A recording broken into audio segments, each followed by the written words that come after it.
The chieftain hadn't called an emergency meeting of the clans since the Devora pack started their raids. The tribal gathering hall was an old barn that had been destroyed and rebuilt countless times through centuries of civil wars and strife. Its walls were stripped and cracking and in need of serious repair, though none of his tribe could afford to rebuild it.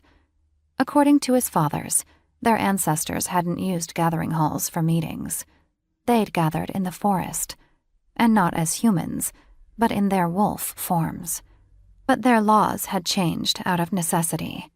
Because poaching was so rampant in the nearby Transylvania forest, shifting was forbidden except during sacred ceremonies deep in the forest or in the privacy of family homes.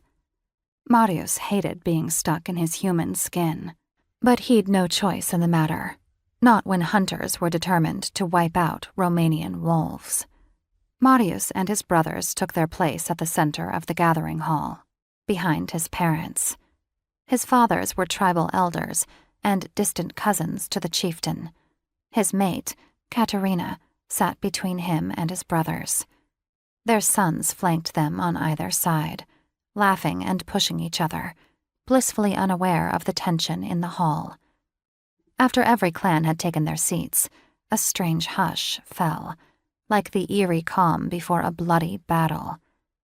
The barn door was thrown open, torn off its hinges, and hurled, nearly missing a pack of newlyweds who jumped out of the way.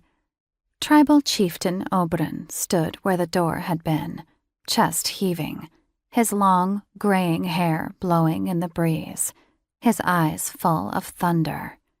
He shifted from protector back to human, and back again.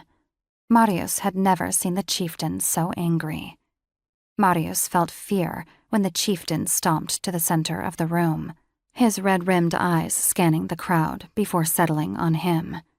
And that's when Marius knew his sin from almost 23 years ago had returned to haunt him. Marius's day of reckoning had come.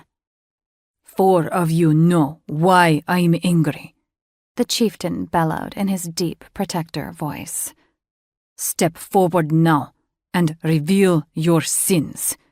He speaks to us, Jerry said in Marius's head. As the pack's tracker, Jerry had the best sense of intuition. If he was feeling it, then the chieftain knew of Marius and the American. Marius's shoulders fell with a mixture of dread and relief.